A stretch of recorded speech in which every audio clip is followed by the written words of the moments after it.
Hello भैया लोग, कैसे हैं? होप करते हैं सब लोग बढ़िया होंगे। आइए आज हम लोग चैप्टर को कंप्लीट करते हैं। इम्पोर्टेंट है, प्रोडक्शन फंक्शन का चैप्टर है। ये मोस्टली 11th के बच्चों के लिए है, तो भैया ये आपके लिए ज़रूरी है। ठीक है। एग्ज़ाम, क्योंकि फाइनल एग्ज़ाम है तो कहीं कहीं पे इस चैप्टर से स्टार्ट किया गया होगा। मतलब आधा चैप्टर कंप्लीट हो गया डिमांड तक सब, उसके बाद से प्रोडक्शन फंक्शन। ठीक है। तो 12 चैप्टर हैं, तो 6 चैप्टर आपके हाफ ईयरली में आए होंगे और 6 चैप्टर आपके फाइनल एग्ज़ाम में आएंगे। इसको पढ़ना बहुत ज़रूरी है। ठीक है। क्योंकि ये रिवीजन है, बेसिक मैथड से मैं चीज़ों को समझाऊंगा ताकि आपको एक बेसिक कॉन्सेप्ट समझ में आ जाए। ठीक है। हम थरली इस चीज़ को समझेंगे। तो आज आइए शुरू करते हैं। अब देखो, तुमको चैप्टर है तुम्हारा production function and return to a factor. ठीक है। प्रोडक्शन फंक्शंस के बारे में बात करेगा। तो प्रोडक्शन फंक्शंस होते क्या है? प्रोडक्शन फंक्शंस का मतलब ये हो गया, ये बात कर रहे हैं आउटपुट की। किसकी बात कर रहे हैं? ये बात कर रहे हैं आउटपुट की। मतलब कि यूनिट्स की बात हो रही है, किसी कमोडिटी को प्रोड्यूस करने की। किसी कमोडिटी को प्रोड्यूस करने की यूनिट्स की बात की जा रही है। बात समझ में आ रही है? तो इसमें दो कॉन्सेप्ट है। किसी भी यूनिट की बात करो, चाहे पेन की बात करो, घड़ी की बात करो, चश्मे की बात करो, खाने की बात करो, चाहे किसी भी, तो उसके प्रोडक्शंस में क्या क्या है और कैसे कैसे फैक्टर्स पे वो काम करते हैं। बेसिकली दो मेथड्स पे आपको काम करना है, एक शॉर्ट रन पे काम करना है, एक लॉन्ग रन पे काम करना है। ठीक।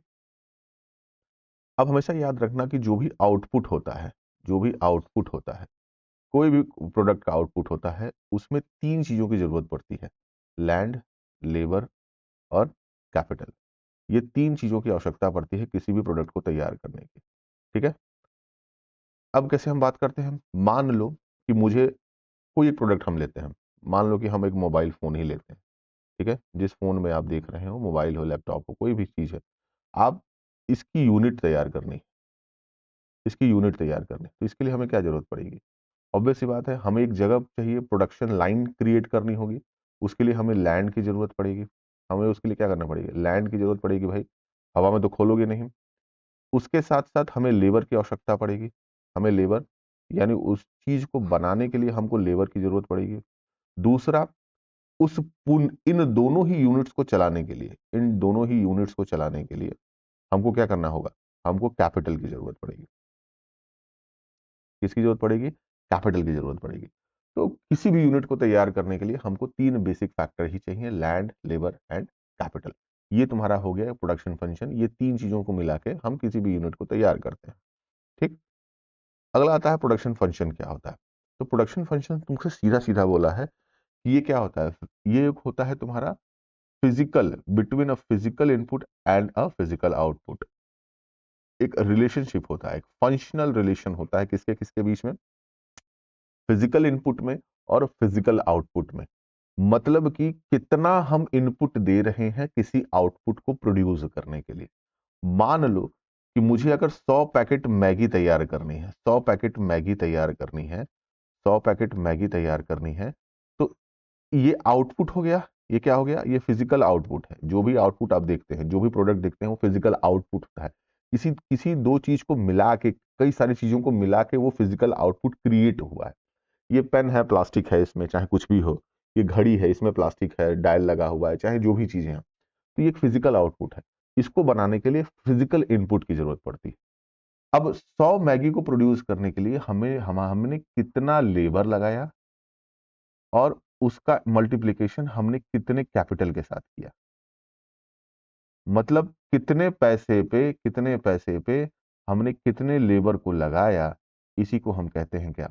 इसी को हम कहते हैं एक production function, functional relationship between physical input and the physical output. Formula इसका याद रखिएगा, Q X is equal to function into L X into K X. इसको समझिएगा, बहुत इंपॉर्टेंट चीज है। आपके सामने फॉर्मूला है Q X is equal to, एक ये हो गया एफ, ये L X into K x.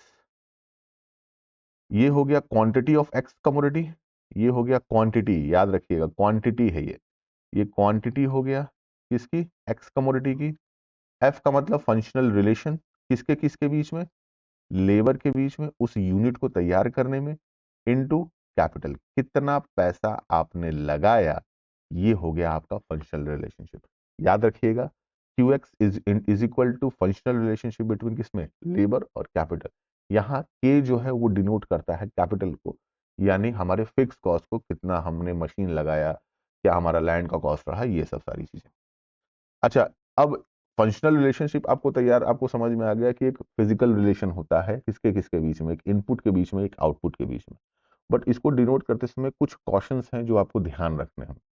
देखो, फंक्शनल रिलेशन जो होता है ये एक तरह से क्या है, ये एक तरीके से टेक्निकल टर्म में आता है। मतलब कि आपके बिजनेस में क्या टेक्निकलिटी है, क्या टेक्निकलिटी है, कौन सी टेक्नोलॉजी का आप इस्तेमाल कर रहे हैं, क्या फैक्टर्स हो गए, क्या लेबर का उस समय कॉस्टिंग रहा, क्या कैपिटल की कॉस्टिंग रही, ये सब सारी चीज डिनोट करती है, न कि इकोनॉमिक रिलेशन। कोई भी इकोनॉमिक्स किसी भी बिजनेस को खड़ा नहीं कर सकता है अनलेस या अनटिल उसमें कोई ना कोई एक बिजनेसमैन जुड़ा हो जो एक पुराना बिजनेस कर रहा हो या नया बिजनेस कर रहा हो, क्योंकि वो उन चीजों को वही समझ पाएगा। उसके अलावा इकोनॉमिक मतलब अगर मैं बैठूं, मैं यहाँ पे बैठ के मैं कहूँ कि नहीं अडानी ऐसा कर रहा है या रिलायंस ऐसा कर रहा है, तो वो नहीं हो सकता। आपको इकोनॉमिक रिलेशन नहीं क्रिएट करना है, आपको टेक्नोलॉजिकल रिलेशन रखना है। दूसरा इसमें बोला है कि defined with the given technology, मतलब कि हमारे पास जो टेक्नोलॉजी दी हुई है, जो हमारे पास ऑलरेडी प्रोड्यूस्ड है, जो ऑलरेडी हम इस्तेमाल कर रहे हैं, उसके रिलेशन से हम कितना आउटपुट क्रिएट कर पा रहे हैं। मान लो कि मेरे पास कोई एक मशीन है, मान लो कि मेरे पास एक कोई मशीन है, ठीक है, वो 1 घंटे में, यानी 1 घंटे में हमें 1 घंटे में वो हमें 100 यूनिट बना के देती है, 100 यूनिट बना के देती है। बात समझ में आ रही है?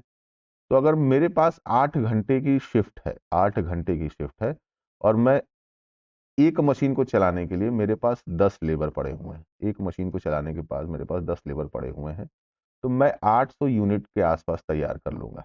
कितने यूनिट तैयार कर लूंगा? मैं 800 यूनिट तैयार कर लूंगा।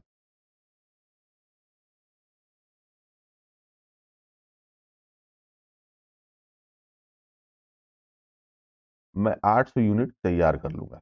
बात समझ में आ रही है? बट वहीं पे अगर मैं इस शिफ्ट को डबल कर दूं, मतलब अब मैं 16 घंटे चलाऊं, 16 घंटे चलाऊं, और मैं 10 लेबर को और काम पर रख दूं, तो मेरी यूनिट कितनी हो जाएगी? 1600 यूनिट के आसपास हो जाएगी। मतलब कि मैं क्या अपने लोगों से ओवर टाइम करा सकता हूं? क्या मैं एक्सटेंसिव जो मेरे पास लेबर ऑलरेडी हैं, उन लेबरों को और बढ़ा के मैं और प्रोडक्शन इंक्रीज कर सकता हूं? तो ये सब सारी चीजें हमको ध्यान देनी है। मेरी मशीन सेम है, मेरा काम भी सेम है, मेरा कैपिटल सेम लगा हुआ है, बट मैं अपने प्रोडक्शन को इंक्रीज किससे कर रहा हूं? अपने लेबर से इंक्रीज कर रहा हूं, ना कि मशीन से। बात समझ में आ रही है? वो भी इंक्रीज कर सकते हैं आप, वो लॉन्ग रन में होता है। आइए, अब इसमें दो फैक्टर्स हैं जिनको आपको ध्यान देना है, फिक्स फैक्टर और वेरिएबल फैक्टर। फिक्स फैक्टर नाम से ही आपको समझ में आ रहा है कि इतना फिक्स्ड है, इससे ऊपर नहीं जाना है। वेरिएबल डिपेंड करता है सिचुएशंस पे कि क्या वेरिएबल्स रहे, क्या यूनिट का प्रोडक्शन रहा। तो फिक्स फैक्टर क्या होता है? इसने बोला है कि fix factor does not change with the change in the output.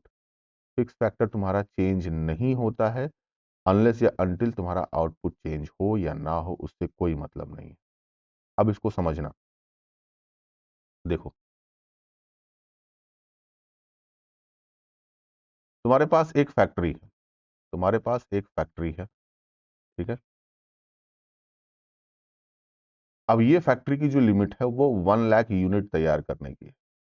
1 lakh unit तैयार करने की इसकी क्षमता है, 1 लाख यूनिट इसकी तैयार करने की क्षमता है।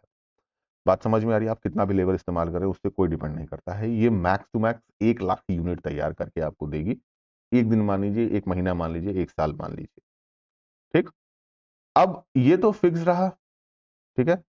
भाई मैं इसमें कितना भी लेबर डाल दूं, मैं कहूं कि नहीं मैं अब इसमें 2000 लेबरों के साथ मैं काम करूंगा, 2000 लेबरों के साथ काम करूंगा, तो क्या आउटपुट मेरा इंक्रीज होगा? नहीं होगा, क्योंकि ये जो फैक्ट्री है, जो पैसा फिक्स्ड लगा हुआ है इसमें, इसकी क्षमता ही 1 लाख यूनिट तैयार करने की।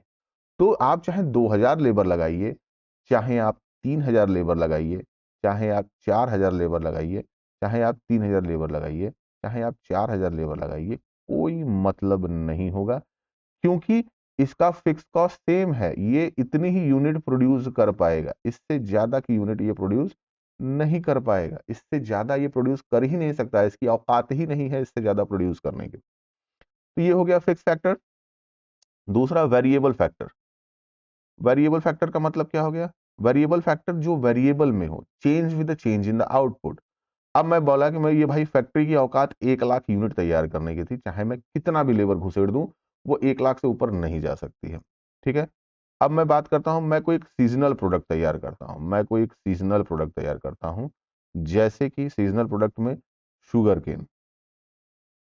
शुगर केन से शुगर फैक्ट्रीज हो गई, जैसे शुगर केन से शुगर फैक्ट्री। ठीक है, शुगर फैक्ट्री, शुगर फैक्ट्री, बात समझ में आ रही है? अब शुगर केन से शुगर फैक्ट्री बनती है। अब ऑफ सीजन में जिस समय शुगर केन नहीं होता है, ऑफ सीजन में जिस समय शुगर नहीं होता है, तो क्या हमारा प्रोडक्शन उस लेवल पे रहेगा जब हमारा ऑन सीजन चल रहा था? जब हमारा ऑन सीजन चल रहा था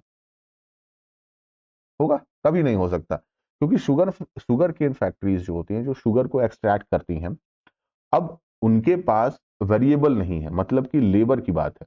सीजनल प्रोडक्ट तैयार कर रहे हैं, सीजन के हिसाब से प्रोडक्शन की अथॉरिटी होती है।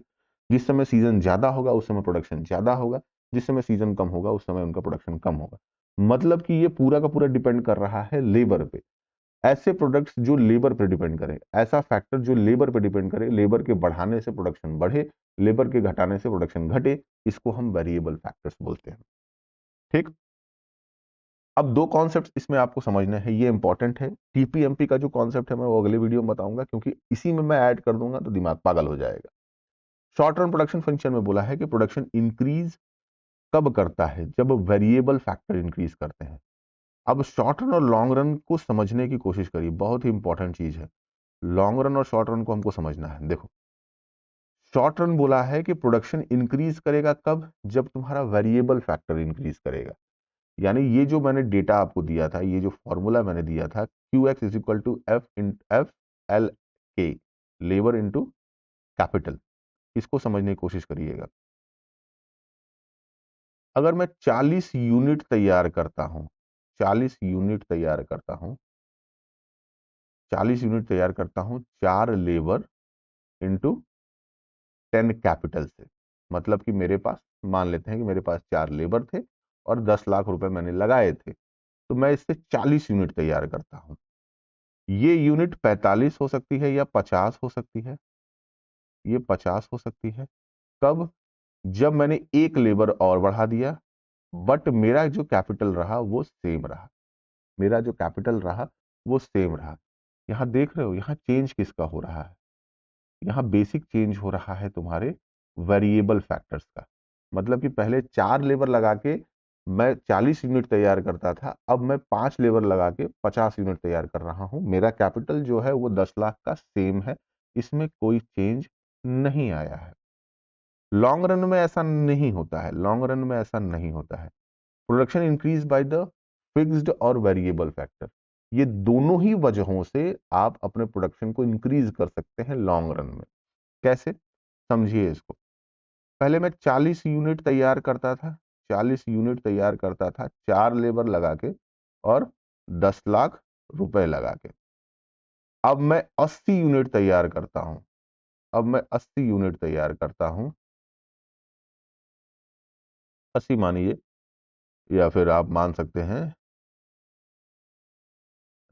एक एक मिनट। अब आप इसको मान सकते हैं कि 8 5 40, 8 मतलब 160, यानी 160 यूनिट आप तैयार कर रहे हैं 8 लेबर लगा के और 20 लाख का कैपिटल। मतलब कि आपने कैपिटल को भी इंक्रीज किया, आपने अपने मशीन्स को इंक्रीज किया, आपने अपने फिक्स कॉस्ट को इंक्रीज किया, आपने नई एक फैक्ट्री बैठा दी, उसमें आपने लेबर बढ़ा दिए। तो अब आपका क्या हो गया? अब आपकी यूनिट भी ज्यादा हो रही है और आपका जो प्रोडक्शन कॉस्ट है वो भी ज्यादा हो गया। इसको समझो कैसे। देखो, मान लो कि मेरे पास एक कोई फैक्ट्री थी, एक छोटी सी यूनिट मैंने तैयार की थी जिसमें मैंने 10 लाख की मशीन रखी थी। ठीक है, टोटल उसको, उस फैक्ट्री को तैयार करने की 10 लाख की हमारी कॉस्ट आई थी, 10 लाख की कॉस्ट आई थी, जिसमें हम 4 लेबर को लगाए थे। इन 4 लेबरों से मैं 40 यूनिट के आसपास तैयार कर रहा था, ठीक है। मेरे प्रोडक्ट की डिमांड बढ़ने लगी, भाई लॉन्ग रन की बात हो रही है तो लॉन्ग रन में पैसा तो डालेंगे ही डालेंगे। अब मैं उससे पैसा कमाने लगा, अब मेरे पास 20 लाख रुपए आ गए, अब मेरे पास 20 लाख रुपए आ गए। तो मैंने क्या किया, मैंने वो 20 लाख रुपए और ऐड किए, एक जगह नई यूनिट और बैठाई, उसमें 8 लेबर और डाल दिए। तो अब मेरी यूनिट कितनी हो गई, अब मेरी यूनिट हो गई 140 यूनिट, 140 यूनिट। तो कहने का मतलब ये है कि हम अपने प्रोडक्शन को बढ़ा रहे हैं, किससे बढ़ा रहे हैं, वेरिएबल फैक्टर्स को भी चेंज करके और फिक्स फैक्टर्स को भी चेंज करके। अब इसको समझने के लिए एक वाइटल डिफरेंसेस है, वो तीनों में ही आपको समझना है। इससे क्वेश्चंस बनते हैं और बहुत बढ़िया बनते हैं। अगर टीचर आपका बहुत बढ़िया होगा तो इससे क्वेश्चन जरूर बनाएगा, ठीक है। टीपीएमपी तो है ही, बट इससे क्वेश्चन बहुत अच्छा बनता है।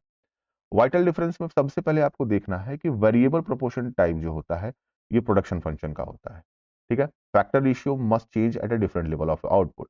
इसमें पहला कॉन्सेप्ट दिया है कि variable proportion type production function, इसको क्या कहते हैं, वेरिएबल टाइप प्रोडक्शन फंक्शन कहते हैं।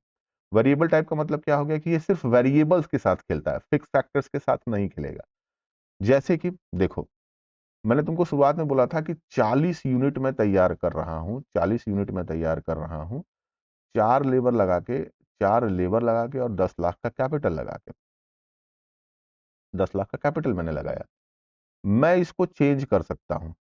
अब ये कितना हो गया, अब ये 50 यूनिट हो गया, 50 यूनिट हो गया, 50 यूनिट हो गया, 5 लाख लगा के, 5 लेबर लगा के और 10 लाख का कैपिटल। ये तो हमारा कांस्टेंट रहा ना, हमारा कैपिटल क्या रहा, कांस्टेंट रहा, हमारी फैक्ट्री तो कांस्टेंट रही। बट हमारा चेंज क्या होगा, हमारा चेंज हुआ वेरिएबल फैक्टर, मतलब कि हमारे वेरिएबल्स में चेंज आया, हमारे लेबर में चेंज आया, हमारा कोई फिक्स कॉस्ट में चेंज नहीं आया।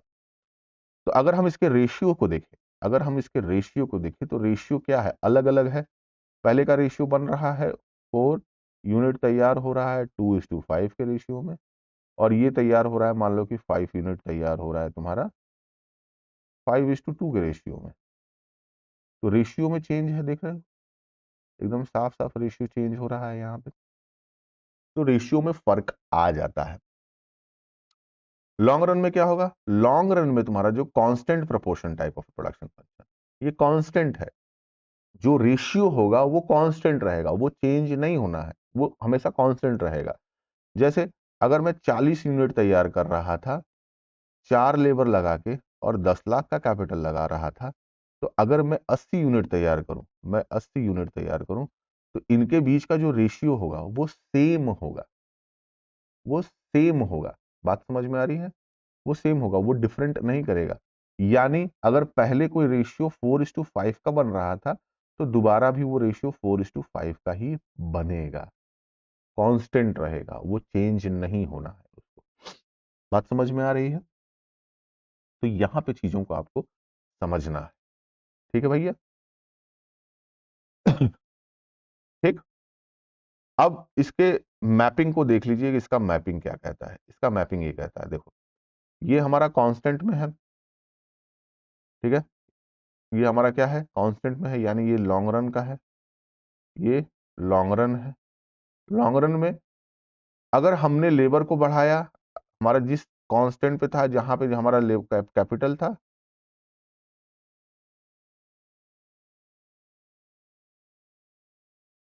ये देखो, अगर हमने कैपिटल को इंक्रीज किया, हमने जो कैपिटल को इंक्रीज किया, तो हमारा लेबर भी बढ़ा। तो ये जो है, ये हमारा कांस्टेंट, ये जो है ये हमारा कांस्टेंट, रेशियो कांस्टेंट रहेगा। ये शॉर्ट रन है, शॉर्ट रन है। तो शॉर्ट रन में क्या है, कैपिटल तुम्हारा क्या है, कैपिटल में कोई चेंज नहीं, मैंने बताया कैपिटल 10 लाख का ही लगा हुआ है, बट लेबर 4 से 5 हो गए। तो सिर्फ फर्क यहां पे आया, ठीक है, कैपिटल में कोई चेंज नहीं आया, ठीक है भैया। अगला देखो, वाइटल डिफरेंस 2 दिया हुआ है शॉर्ट रन में, scale of output is constant. अब स्केल ऑफ आउटपुट किस पे डिपेंड करता है, फिक्स कॉस्ट पे डिपेंड करता है। बात समझ में आ रही है। स्केल ऑफ आउटपुट किस पे डिपेंड करता है? फिक्स कॉस्ट पे डिपेंड करता है। दूसरा, लॉन्ग रन में क्या होगा? Scale of output, scale change in scale of output किस पे? फिक्स कॉस्ट पे, ये भी डिपेंड करेगा। अब इसको समझने की कोशिश करो। मैंने तुमको शुरुआत में बताया था कि भाई मेरे पास एक फैक्ट्री थी जिसमें 10 लाख रुपए लगाए थे और उसकी मैक्सिमम यूनिट 40 यूनिट की थी।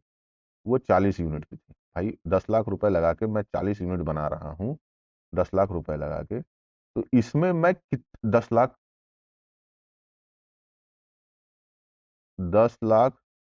का कैपिटल लगा के मैं 40 यूनिट तैयार कर रहा हूँ, इसकी मैक्सिमम लिमिट है। मैं इसमें कितना भी लेबर डालता जाऊं, कितना भी लेबर डालता जाऊं, मान लो कि 4 से 5 हो गए, 5 से 6 हो गए, 6 से 7 हो गए, 7 से 8 हो गए, तो क्या आउटपुट बढ़ेगा? नहीं, उसकी मैक्सिमम आउटपुट ही 40 यूनिट है। तुम 4 लेबर डालो, 5 लेबर डालो, 6 लेबर डालो, 7 लेबर डालो, 8, 9, 10, 11, 12, 13, 14, उससे कोई फर्क नहीं आना है, क्योंकि उसकी मैक्सिमम आउटपुट ही 40 है, तो वो उससे ज्यादा नहीं निकाल सकता है। वही अगर लॉन्ग रन की हम बात करेंगे तो हम अपने आउटपुट को इंक्रीज कर सकते हैं, जैसे ही हम क्या करेंगे, हम जैसे ही अपने फिक्स कॉस्ट को चेंज करेंगे। मतलब कि एक जगह हमने यूनिट डाली, फिर दूसरी जगह दूसरी यूनिट डाली, या उसी यूनिट को अपग्रेड कर दिया, टेक्नोलॉजी इंक्रीज कर दे, तो अब हमारे पास 40 यूनिट बनाने की ताकत थी, अब हम 100 यूनिट बना सकते हैं। हम कितना? 100 यूनिट भी बना सकते हैं। तो देख रहे हो, लेबर बढ़ाने से मतलब नहीं, आप कितना भी एक ही मशीन पे मेरी बात को समझो। मान लो कि साड़ी बनती हो, चाहे कोई भी प्रोडक्ट बनता हो, एक मशीन की मैक्सिमम आउटपुट 40 यूनिट की है, उस पर तुम 4 लेबर घुसेड़ दो, 5 लेबर घुसेड़ दो, तो क्या वो मशीन अपने से ज्यादा काम करेगी? नहीं करेगी भाई, उसकी मैक्सिमम क्षमता ही वही है। बट अगर मैं मशीन को इंक्रीज करूं और उसके साथ साथ मैं लेबर्स को भी इंक्रीज करूं, तो मेरी आउटपुट इंक्रीज हो जाती है, मेरा प्रोडक्शन इंक्रीज हो जाता है। ये पॉसिबल कब होगा? लॉन्ग रन में पॉसिबल होगा। ठीक है। तीसरा वाइटल डिफरेंस क्या होता है? Exhibit return to a factor. Return to a factor, यहां पे क्या होगा भैया? ये सब कुछ डिपेंड करता है वेरिएबल्स पे। किस पे डिपेंड करता है? वेरिएबल्स पे डिपेंड करता है। मैंने आपको बता दिया, वेरिएबल का मतलब हो गया, सीधा सीधा वेरिएबल का मतलब हो गया कि लेबर। लेबर लेबर पे ही डिपेंड करता है। आप क्षमता भले ही भाई ओवर टाइम करा के उससे आप प्रोडक्टिविटी ले सकते हैं, आप ज्यादा लेबर उस मशीन पे लगा सकते हैं, उसको 24 घंटा चला सकते हैं, बट एक लिमिटेड पीरियड ऑफ टाइम तक ना। भाई 24 घंटे में कोई मशीन जो है अगर 100 आउटपुट क्रिएट करती है, तो उसको दिन भर आप चलाते हैं, तो आप उसमें अगर 10 लेबर लगा रहे हैं, 12 लेबर लगा रहे हैं, 12 15 लेबर लगा रहे हैं, तो एक क्षमता तक ना, एक लिमिट तक ही तो उसको ले जा सकते हैं। भाई उससे ज्यादा तो आप ले नहीं जा सकते। तो ये रिटर्न टू अ फैक्टर पे काम करता है। दूसरा, ये लॉन्ग रन की अगर हम बात करें तो रिटर्न टू अ स्केल पे डिपेंड करता है। मतलब कि जितना ज्यादा आप अपना स्केल करेंगे, मतलब फैक्ट्री को बढ़ाते जाइए, अपनी मशीन्स को बढ़ाते जाइए, ठीक है, फैक्ट्री आपने अलग अलग बैठाने लगे, आप मशीन्स अलग अलग इस्तेमाल करने लगे, ठीक है, आप अपने यूनिट्स के प्रोडक्शन फैसिलिटीज में नई टेक्नोलॉजी का इस्तेमाल करने लगे, तो इससे क्या होगा? ये आप स्केल कर रहे हैं, आप बढ़ रहे हैं, धीरे धीरे आप बढ़ रहे हैं, तो इससे क्या होगा? प्रोडक्शन यूनिट चेंज करेगी। भाई एक जगह मैंने खोला, मान लो कि मैं इलाहाबाद में एक फैक्ट्री हमने डाल दी, एक वाराणसी में डाल दी, एक लखनऊ में डाल दी, एक गोंडा में डाल दी, एक गोरखपुर में डाल दी, ठीक है। तो अलग अलग फैक्ट्री से अलग अलग प्रोडक्शन की यूनिट आप बढ़ा सकते हैं, डिपेंड करता है आपके स्केल पे, आप कितना बड़ा स्केल कर पाते हैं। बात समझ में आ रही है? तो यहां तक आपका पॉइंट क्लियर हो जाना चाहिए। ठीक है। कोई भी आपको समस्या हो तो आप मुझे मैसेज करिएगा, आप मुझे मैसेज करिएगा। मैं टेलीग्राम का चैनल अपने लिंक में डाल दे रहा हूँ, डिस्क्रिप्शन बॉक्स में मेरा टेलीग्राम चैनल होगा, तो उसमें आपको अगर नोट्स मैं बनाऊंगा तो उसमें मैं नोट्स आपको दे दूंगा, आप वहां से लीजिए, उसको पढ़िए, उसको जानिए, उसको समझिए। अब जो है वो चीजें अब प्रॉपर वे में चलती जाएंगी, प्रॉपर वे में काम होगा। कोशिश हमारी रहेगी कि इस चैनल को थोड़ा सा बड़ा किया जाए, क्योंकि ये मेरा अभी से नहीं, ये मेरा प्रोफेशन नहीं रहा, ये मेरा पैशन रहा है हमेशा से पढ़ाने का। क्योंकि पिछले 2 3 सालों से चीज़ें छूट गई हैं, तो फिर से उसको वापस आने में थोड़ा टाइम लगता है, क्योंकि छूटी हुई चीज़ें फिर से क्रिएट करने में थोड़ा सा वक्त लगता है। तो इट विल टेक टाइम, कोई भी चीज़ बनती है तो एक समय लगता है। तो मिलते हैं कल इसी समय इसी वक्त, तब तक के लिए नमस्कार। तब तक के लिए आप सभी लोगों के लिए शुक्रिया, मेहरबानी। आप सभी लोग मेहनत करते जाइए, 11th पे थोड़ा ध्यान दीजिए। 11th आपके लिए ज़रूरी पड़ेगा। ठीक है, तो कोई भी आपको दिक्कत हो तो आप मुझे मैसेज कर सकते हैं विदाउट एनी डाउट। मिलते हैं कल इसी समय इसी वक्त। तब तक के लिए बाय बाय टाटा। बाकी सब सही, दूध दही।